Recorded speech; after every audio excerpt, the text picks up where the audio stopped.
여러분이 쓰신 성경은 마가복음 4장 35절과 41절은 청년부의 이계철 청년이 쓴 청년 성경을 교독합니다.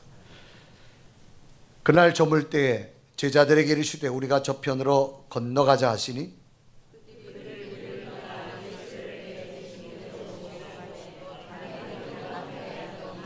큰 광풍이 일어나며 물결이 배에 부딪혀 들어와 배에 가득하게 되었더라.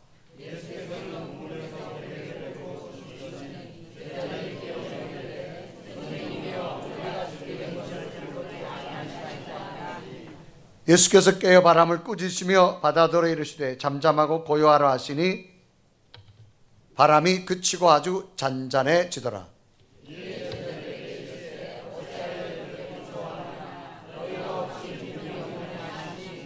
그들이 심히 두려워하여 서로 말하되 그가 누구이기에 바람과 바다도 순종하는고 하였더라. 아멘.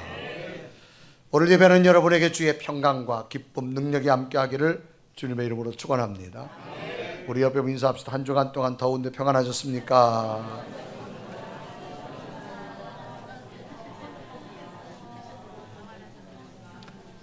자, 인사합니다. 내가 보낸 아이스크림 택배 잘 받았습니까?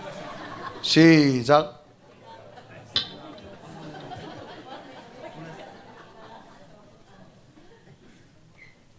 안 보내니 말을 못하네.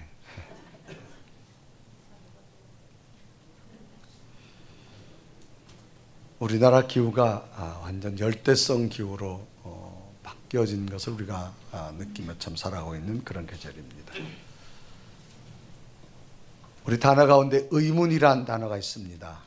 이것은 의심스럽게 생각하는 겁니다. 또 그런 문제나 사실을 우리는 의문, 그래서 의심스럽게 생각한다. 의심이 뭐냐? 확실히 하지 않아서 알 수 없기 때문에 믿지 못하는 마음을 의심이라고 말합니다. 그러니까 의문은 믿어지지 않는 생각을 말합니다.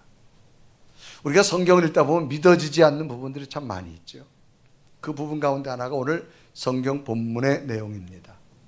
오늘 성경 본문은 예수님께서 주로 갈릴리 호수라고도 하고 바다라고도 하는 그 넓은 호수를 중심으로 늘 복음의 사역을 했습니다. 그래서 갈릴리 호수는 이 둘레가 약 53km 정도 되어지고 이스라엘 북쪽에 위치해 있죠.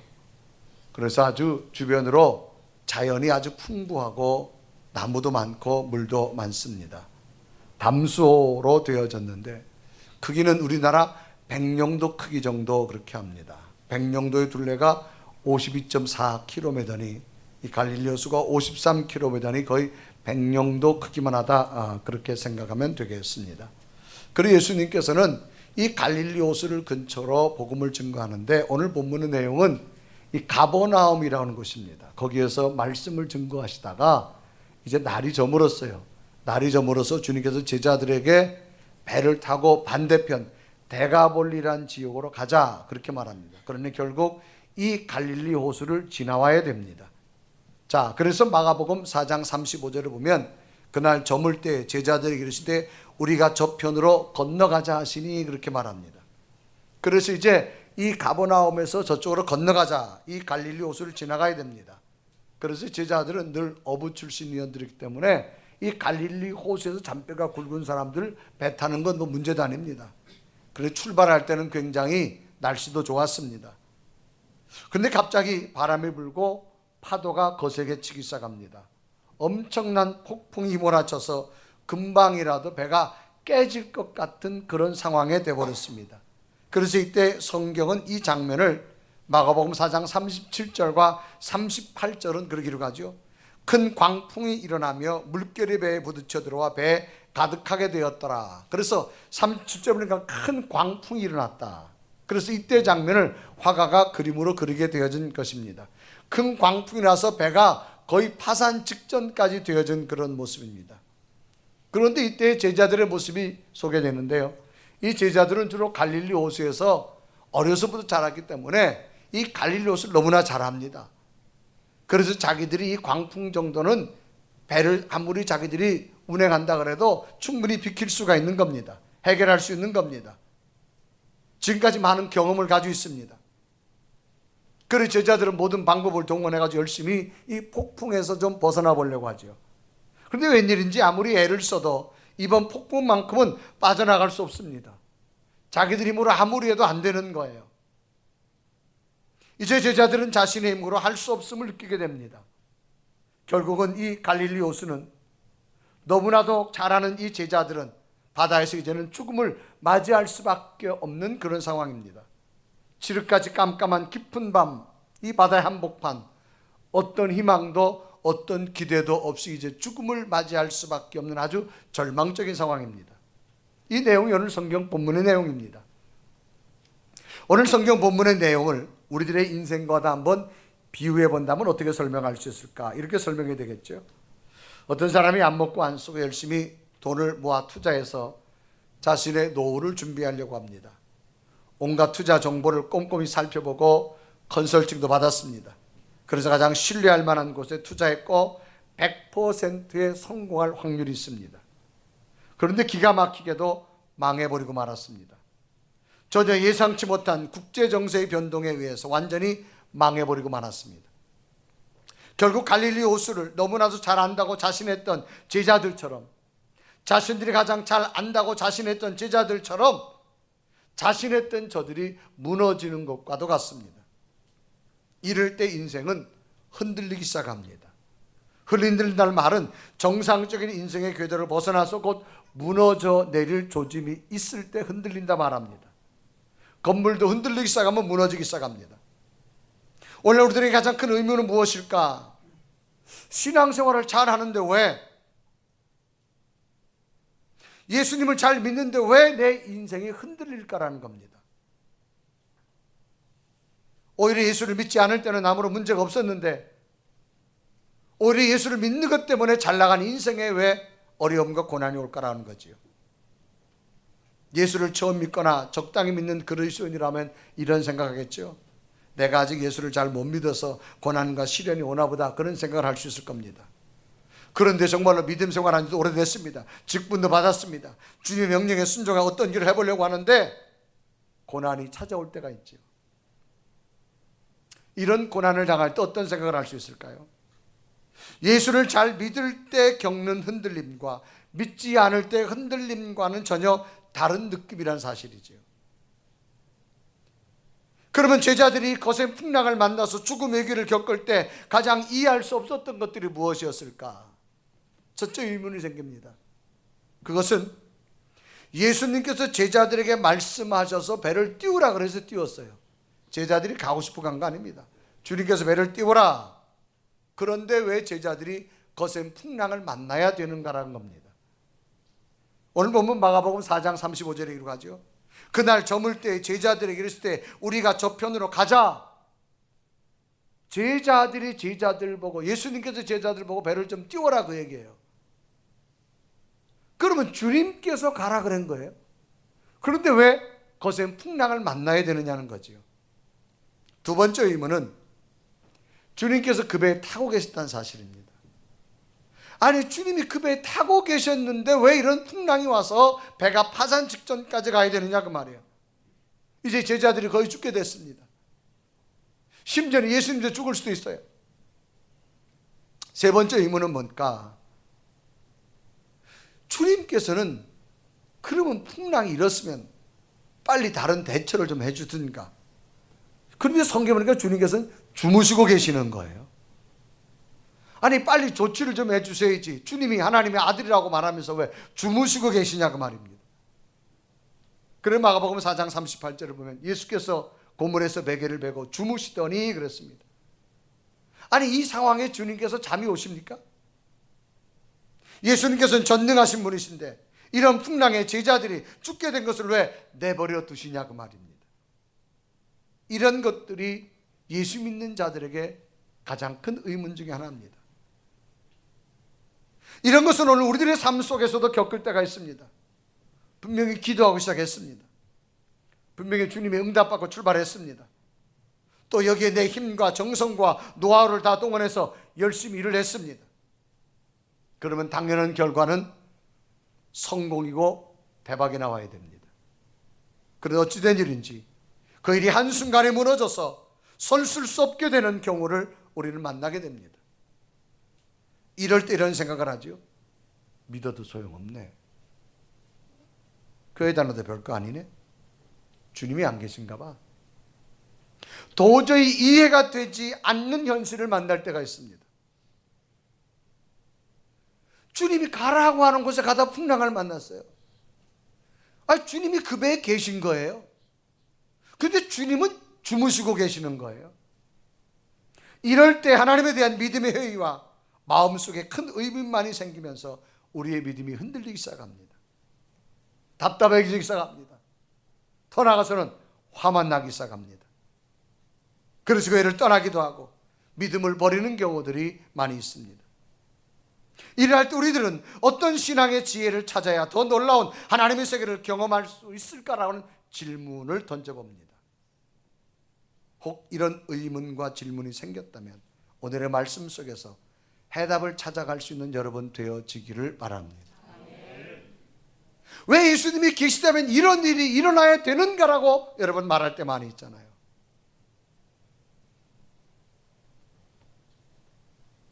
왜 풍랑이 왔을까? 주님이 계신데도. 첫째는 구별해 쓰시려고. 구별해 쓰시려고 풍랑이 온 겁니다. 구별하다는 말은 성질이나 종류에 따라 갈라놓는 걸 말합니다. 그러니까 구별은 갈라놓는 거예요. 남자와 여자를 갈라놓고 알곡과 쭉정이를 갈라놓듯이 이 갈라놓다, 선별 작업하다. 과일도 거두면 선별 작업하잖아요. 왜 하나님께서는 예수님의 아들 예수 그리스도를 통해 풍랑을 주었을까? 첫째는 구별해 쓰시려고. 2016년 리우 올림픽이 개막됐습니다. 대한민국 선수들이 태극마크를 달고 각 종목별로 출전을 했죠. 첫 출발로 축구가 아주 대승을 거뒀습니다. 8대 0이라고 하는. 안 보셨어요? 여러분 표정은 전부 뭐냐? 나는 기도하고 성경만 봅니다. 전부 그런 표정 같으세요. 축구를 8대 0으로 이겼어요, 여러분. 태능 선수촌에서 많은 선수들이 훈련을 받았습니다. 그런데 그 훈련받은 선수들이 모두가 다 태극마크를 달고 리우 올림픽에 출전한 거 아닙니다. 각 종목별로 특별하게 우수한 선수들만이 마지막으로 테스트를 해서 구별해서 구별된 자들만 올림픽에 태극마크를 달고 출전했습니다. 다 가고 싶었지만 못 갔어요. 구별된 자만 갔습니다. 가슴에 태극마크를 달기까지 모든 선수들은 각자가 피나는 훈련이 저들에게 있었을 겁니다. 지난 8월 3일자 신문에 보니까 우리나라 리우 올림픽에 출전한 여자 유도 선수 하나가 사진이 소개됐는데 25살 된 김잔띠라고 하는 여자 선수예요. 제가 깜짝 놀란 게요. 손마디가 다 휘어졌어요. 25살 된 이 아가씨의 손끝이 마디가 제대로 된 게 없어 보세요. 다 휘어졌어요. 왜 이렇게 됐느냐? 신문 기사는요. 상대편 삿발을 잡으려고, 상대편을 이기려고 그걸 잡는 때 얼마나 강한 힘이 들어가는지 이 손가락이 다 변형되어질 정도로 그 손가락을 보여주는 거예요. 그 손가락을 보는 순간요, 가슴이 찡한 거예요. 야, 자기 손가락이 변형되어질 정도로 저런 아픔과 저런 고통과 눈물과 훈련이 있었기에 태극마크를 달게 되어졌구나. 이 선수는 자신과의 싸움에서 자신을 이겼고요, 상대를 이기기 위해 손가락이 변형이 올 정도로 최선을 다했기에 그 가슴에는 태극마크가 달려져서 세계를 향하여 도전하게 되어졌습니다. 변형되어진 손가락 마디는 분명 다른 선수와는 분명히 구별되어졌다는 겁니다. 이 손가락의 아픔과 고통은 본인만이 감당한 눈물의 결정체라고 할 수 있겠지요. 훌륭한 선수로 구별되어지는 표징입니다. 하나님께서도 하나님의 사람을 쓰실 때 아무나 쓰시지 않습니다. 분명히 구별해서 쓰신다라는 겁니다. 이 구별에 대한 질문의 해답이 구약성경 민수기서 8장에 보면 레위인을 하나님이 선택하셔서 마지막 하나님이 성전에 봉사하러 갈 때에 요제라고 하는 제사를 통해서 이 레위를 쓰시는 설명이 나오는데요. 이 요제라고 하는 말은 영어의 어퍼링입니다. 이거는 마지막 하나님께 드리는 예물을 상징합니다. 여러분 헌금, 이 요제와 같은 겁니다. 이스라엘 민족이 구약시대 하나님께 제사를 드릴 때 이 요제는 특별히 제물을 흔들어서 드리는 의식을 갖습니다.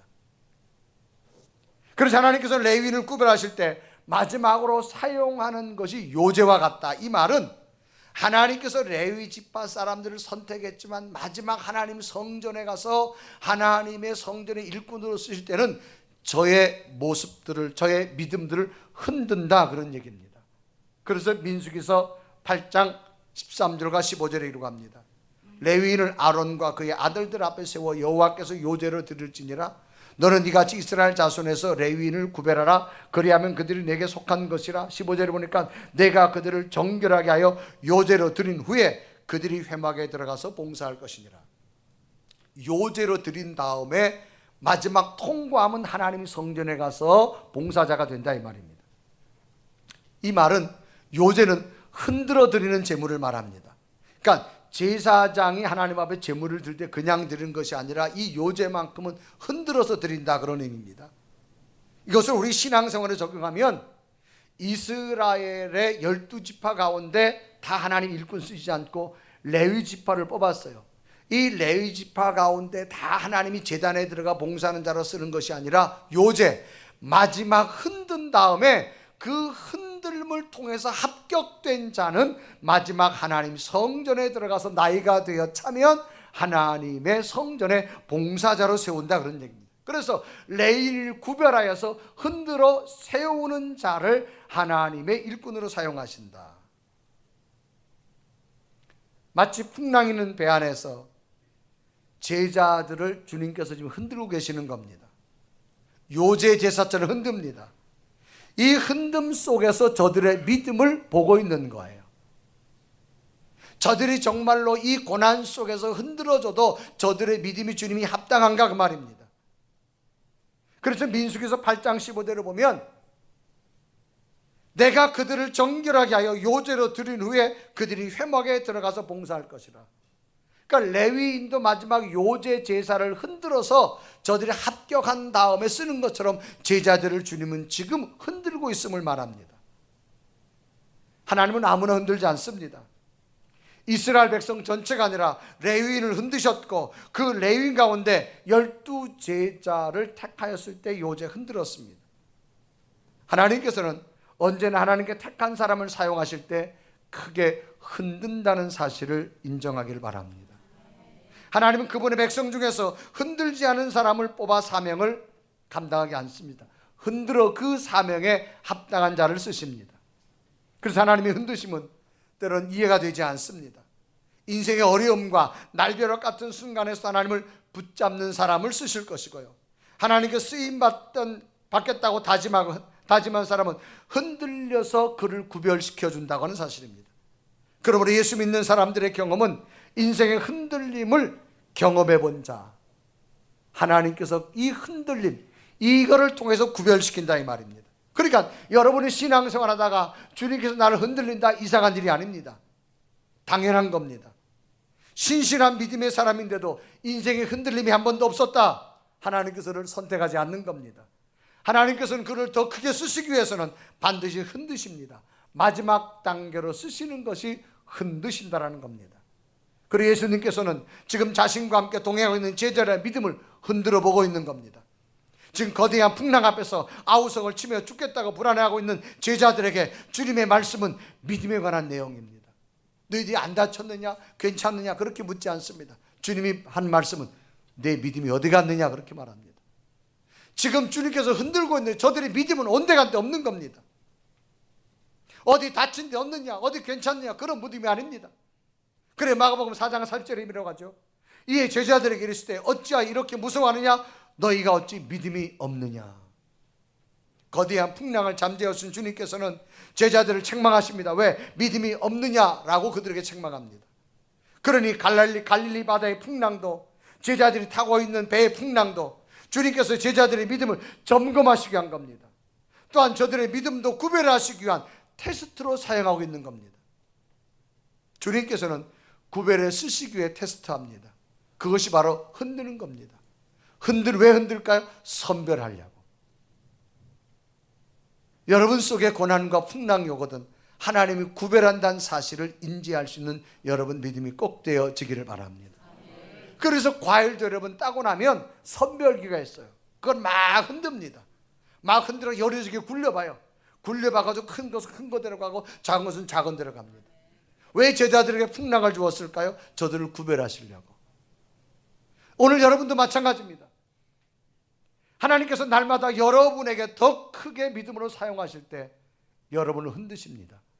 그것은 구별하는 단계입니다. 흔드심을 인정하기를 바랍니다. 두 번째로는 왜 주님께서 흔들고 고난을 주었을까? 버릴 걸 버리게 하시려고. 이 버리다란 말은 가지고 지니고 있을 필요가 없는 물건을 던지는 것을 버린다, 그렇게 말합니다. 하나님께서는 우리의 인생을 흔드시면 우리들의 삶에 들러붙어 있던 불필요한 것들이 떨어져 나가기 시작합니다. 평소 습관절에 있던 교만도, 나태함도, 악한 습성들이 하나 둘씩 사라지기 시작합니다. 이런 것들은 자신의 인생을 심하게 흔들려 본 사람만이 알 수 있습니다. 갑자기 건강에 적신이 오거나 경제적 위기가 왔거나 자녀들의 삶에 큰 시련이 오면 인생의 흔들림을 경험하기 시작합니다. 예상치 못한 일을 만날 때 인생이 흔들리기 시작합니다. 아무 정신이 없습니다. 평소에 즐기고 누리던 것들도 그리 소중하다고 이제 느껴지지 않습니다. 그래서 한참 동안은 그 힘든 시간을 견뎌낸 후에야 깨닫게 되어집니다. 아하, 내가 그렇게 소중하게 여기며 꼭 붙들고 있던 것들이 그리 소중하지 않다는 것을 흔들림을 당해본 다음에 깨닫기 시작합니다. 요거 없으면 내가 내 인생에 큰일 날 줄 알았는데 그거 별거 아니네 라고 느껴지기 시작합니다. 그래서 흔들림의 과정 속에는 가장 소중한 것들만 남고 불필요한 모든 것들이 떨어져 나가는 과정 중에 하나가 있습니다. 그래서 하나님께서 이런 흔들림의 과정을 통해서 우리들의 교만과 죄를 회개하게 합니다. 간절하게 기도하게 하며 하나님 앞에 가까이 서게 만들게 되어집니다. 흔들릴 때는 힘들고 견디기 어렵지만 흔들리고 난 후에는 몸과 마음이 정결해지고 겸손해져서 하나님께 쓰실 수 있는 사람으로 변화될 줄로 믿습니다. 하나님께 때로는 우리에게 고난도 주시고 인생을 뒤엎기도 하십니다. 우리를 들어 쓰시려고 마지막 단계 크게 흔드십니다. 마치 요제를 거칠 레위인이 하나님의 제사장으로 쓰임받듯이 우리들도 하나님의 흔드심을 견딘 후에는 하나님께서 쓰신다라고 하는 사실입니다. 그러므로 이것을 믿음으로 바라볼 수 있는 눈이 있기를 바랍니다. 그래서 주님께서는 지금 거대한 풍랑으로 제자들을 흔들고 있는 겁니다. 제자들은 자신의 어부였기에 항해 기술도 있었고 폭풍에 대처하는 방법들도 충분히 있었을 겁니다. 그래 처음에는 자신들의 기술과 방법들로 대처했지만 자신들의 힘으로는 도저히 할 수 없음을 느낀 후에야 주님이 찾아서 깨우는 모습을 보게 됩니다. 그래서 본문 4장 7절 37절에 이르가죠. 큰 광풍이 일어나며 물결이 배에 부딪혀 들어와 배에 가득하게 되었더니 38절에 보면 예수께서는 고물에 배기하고 주무시더니 제자들이 깨우며 이르되 선생님이여 우리가 죽게 된 것을 돌보지 아니하시나이까. 이제 깨어나신 주님께서는 제자들에게 꾸짖습니다. 너희가 어찌 믿음이 없느냐. 40절에 보면 이에 제자들이 이르실 때 어찌하여 이렇게 무서워하느냐, 너희가 어찌 믿음이 없느냐라고 꾸중합니다. 지금 제자들은 나름대로 주님의 제자가 되기까지 합격된 사람이에요.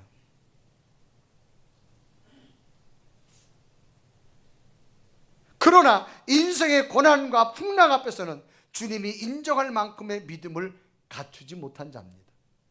그래서 주님께서는 제자들을 풍랑이라는 도구를 통해서 제자들 흔드신 후에 제자들을 의지하던 저들의 방법도 생각도 저들의 기술도 모두가 중요하지 않다는 것을 깨닫게 하신 겁니다. 풍랑 앞에서 모든 것을 버릴 수밖에 없었습니다. 제자들이 소중하게 여기던 모든 것들이 다 떨어져 나가게 된 겁니다. 그러면 어떤 믿음의 사람도 그 인생을 흔들어 보면 그 인생의 진가를 알 수 있습니다. 어떤 사람은 쓰러지기도 하고, 어떤 사람은 떨어져 나가기도 하고, 어떤 사람은 흔들림 속에서 다시금 우뚝 서는 사람도 있음을 보게 됩니다. 그러면 하나님께서는 어떤 흔들림 속에서도 믿음으로 하나님 붙들고 믿음으로 다시 일어서 있는 사람을 원하실 줄로 믿습니다. 과일나무를 흔들어 보면 건강한 과일은 마지막까지 나무에 잘 붙어 있다가 시간이 지난 후에 최고의 상품 가치를 만듭니다. 건강하지 못한 과일은 쉽게 떨어져서 상품 가치를 잃어버리고 말지요. 오늘 예배하는 여러분, 잘 나가는 인상에 광풍이 밀려옵니까? 시간이 갈수록 점점 더 거세집니까? 만약 이런 일들을 겪고 있다면 하나님께서는 당신을 쓰시려고 하시는 최종 관문인 요제에 들어와 있다고 믿으십시오. 흔들고 있습니다. 포기하지 마시고 넘어지지 마시고 어떤 흔들림 속에도 불필요한 모든 것들을 떨쳐버리시고 주님만을 붙들 수 있는 믿음이 되기를 바랍니다. 때로는 목회 중에 성도들을 권면할 때가 있습니다. 주일 잘 지키세요. 봉사하세요. 열심 내세요. 기도하세요. 그렇게 권면하면 많은 성도들이 대답을 하지요. 목사님, 힘들겠어요 라고 말을 합니다. 할 수 없다는 이유들이 참 많습니다.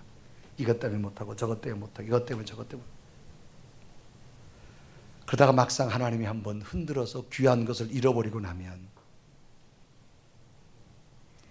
주의를 지키는 것이 복인 걸 깨닫게 되고요.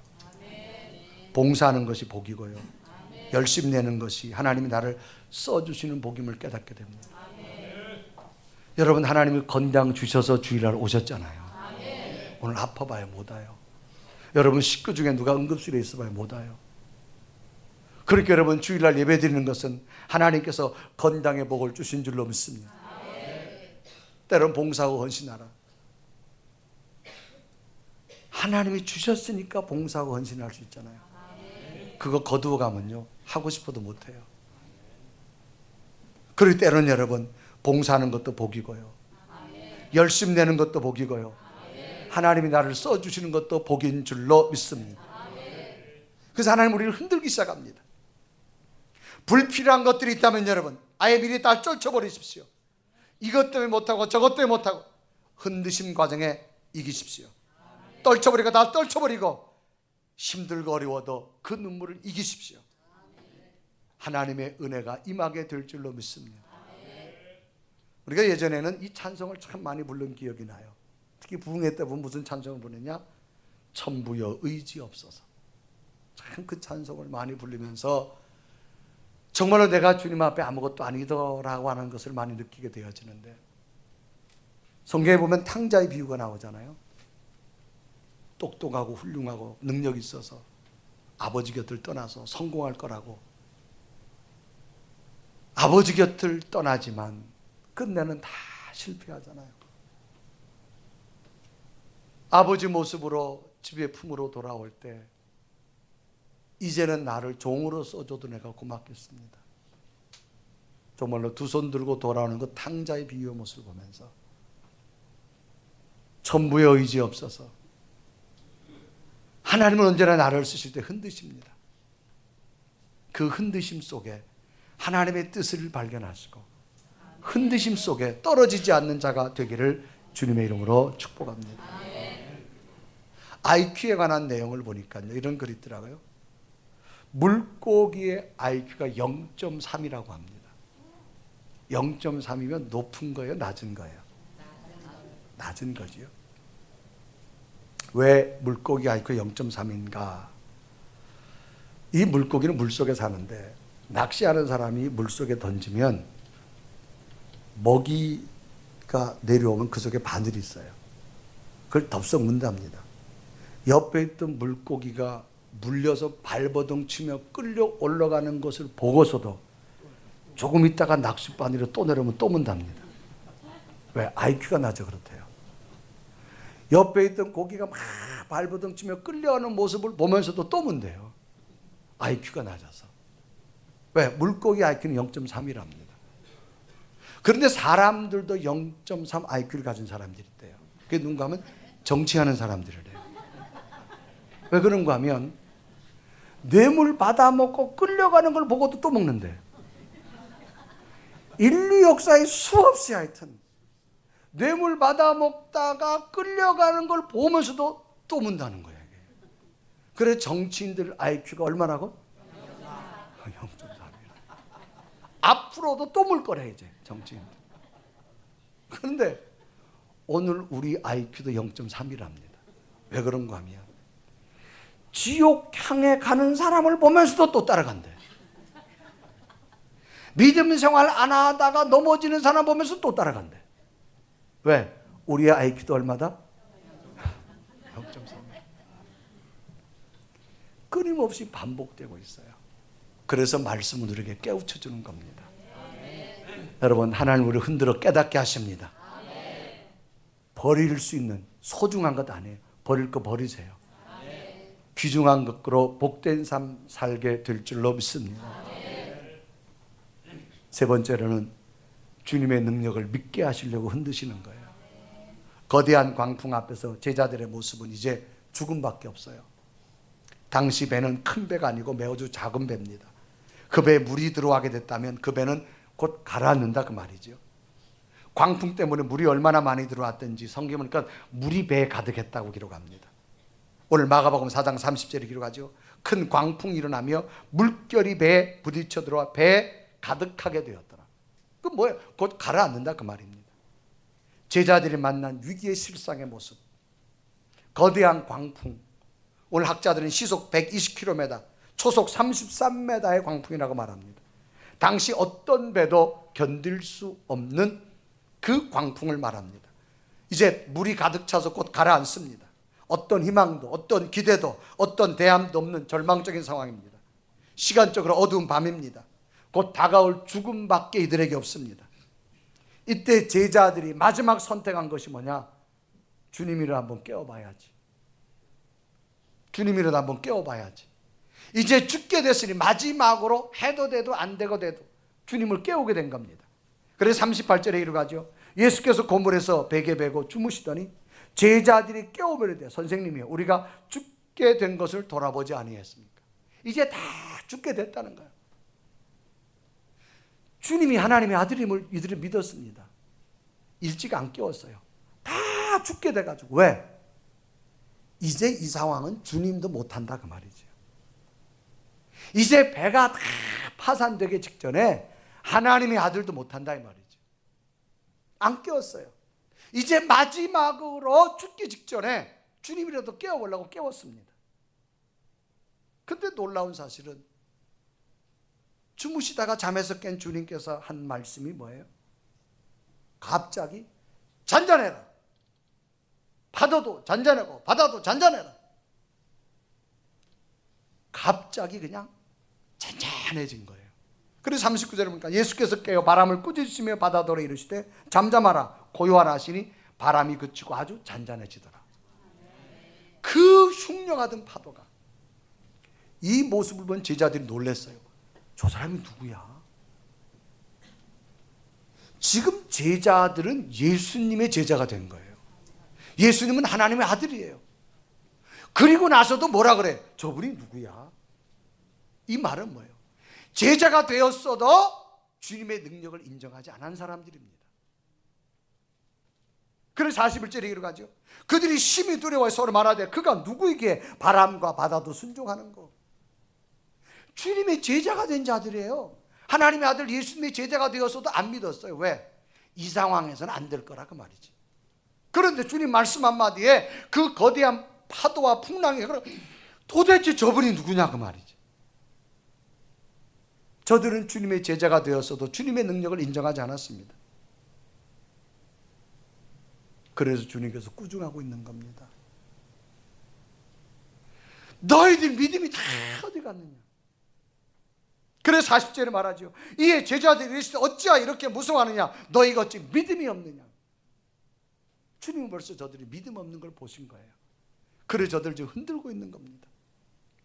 제자였으면서도 믿음이 없던 이들에게 주님께서는 직접 주님의 능력을 보여주심으로 하나님의 살아계심을 보여주신 겁니다. 여러분, 우리의 믿음이 얼마까지 있어요?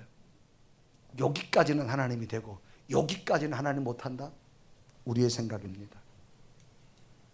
나를 내려놓으시고 하나님의 능력을 믿으십시오. 우리들의 인생에는 언제나 위기가 찾아올 수 있습니다. 갑자기 찾아오는 인생의 위기 속에 전능하신 하나님의 능력을 목격할 수 있는 믿음이 꼭 되어지기를 바랍니다. 단어에 보면 대반전이라는 말이 있습니다. 반전이라는 말은 위치와 방향과 순서가 바뀌는 겁니다. 동쪽에 있는 것이 서쪽에 갈 수 있고 서쪽에 있는 것이 동쪽. 하나님의 능력은 늘 대반전이었습니다. 우리의 기대와 상상을 뛰어넘는 대반전이었습니다. 이런 대반전을 여러분도 경험하기를 바랍니다.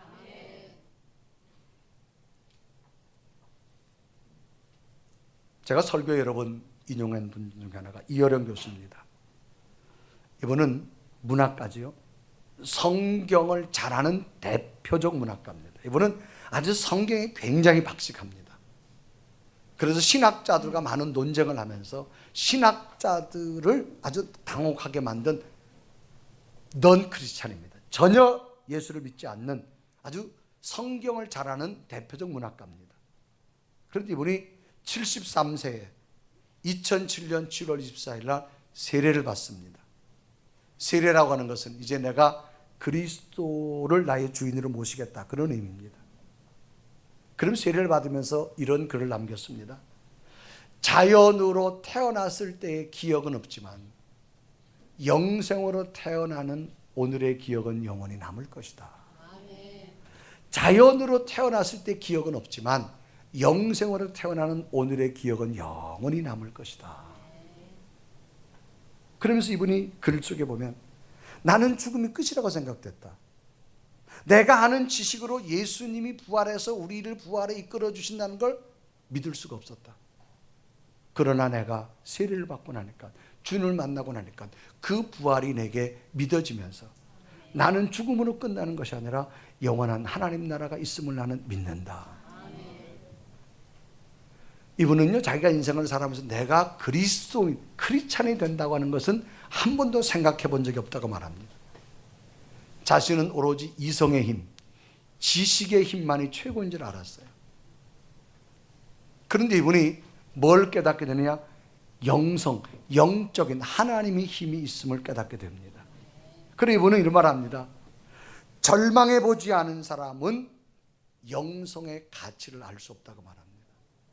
하나님의 세계는 인간이 포기되어진 절망 속에 하나님의 세계가 보여짐을 말합니다. 그리고 이분이 믿음을 갖게 된 동기가 딸이 미국에 이민 가서 살다가 여자 검사가 되어지지요. 아주 독실한 크리스찬입니다. 그런데 15년간의 갑상선 암 투병 생활하고요. 손자가 자폐증 판정을 받습니다. 그러던 중에 이 미나 씨의 눈이 망막이 다 손실됩니다. 이제 앞을 볼 수 없어서 모든 걸 포기하고 휴양지 있는 하와이로 이사를 가게 되죠. 하와이 이사간 딸네 집을 가서 방문했는데 딸이 아버지 식사를 대접해주고 설거지를 하다가 그릇을 놓쳤는데 못 찾는 거예요. 왜? 이제는 빛이 없고 어둠만이, 망막이 다 손상돼가지고. 그 딸을 바라보면서 아버지가 그런 말을 하지요. 사랑하는 딸아, 내가 돈이 있어도, 내게 지식이 있어도 너에게 해줄 수 있는 것이 아무것도 없구나. 이제 어둠 속에서 빛을 보지 못하고 그릇을 찾는 그 딸의 모습을 바라보면서 얼마나 가슴 아픈지 몰라요.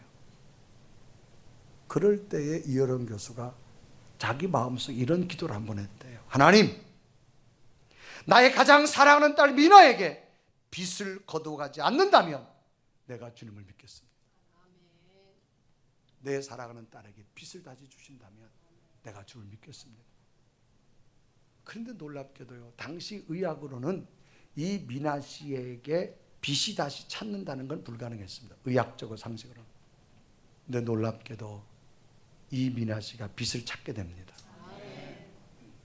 이분이 하나님의 살아계심을 경험하게 됩니다. 그때 이어령 교수 그런 말 하죠. 내가 할 수 없는 것을 하나님이 해 주셨습니다. 내 이성과 지성으로 할 수 없었는데 하나님이 해 주셨다고 말합니다. 그러면서 그가 예수 그리스도를 믿기 시작한 거예요. 그래서 그는 지성과 영성으로 지성과 이성으로만 살았는데 지성과 이성을 뛰어넘는 영성인 세계가 있음을 책으로 그는 편찬하게 되어졌지요. 지성에서 영성으로. 오늘 예배하는 여러분, 하나님의 능력이 있음을 믿으십시오. 지금 나름대로 주님으로부터 제자된 자들이에요. 이런 절망 가운데 주님이 할 수 없다고 이들을 믿고 있는 거예요. 그러나 주님의 말씀 한마디는 그 풍랑과 파도를 잔잔시켜서 주님을 제자를 책망하면 이 믿음이 없는 자들, 오늘 우리 다 신앙생활은 믿음이 있어요. 직분도 받았어요. 내가 아는 한도만 믿으려고 합니다. 하나님의 능력을 뛰어넘으십시오. 내 지식도 뛰어넘으시고 이성도 뛰어넘으십시오. 하나님의 영적 세계가 있음을 믿으십시오. 거기에 하나님은 살아계신 기적의 역사가 일어나게 될 줄로 믿습니다. 여러분 이해되지 않으세요? 예수님이 타고 갔는데도 왜 풍랑이 왔고, 주님이 가라갔는데도 왜 풍랑이 왔고, 주님이 계시는데도 왜 파도가 계속 심할까? 저들을 흔드십니다. 오늘도 주님 우리를 흔드십니다.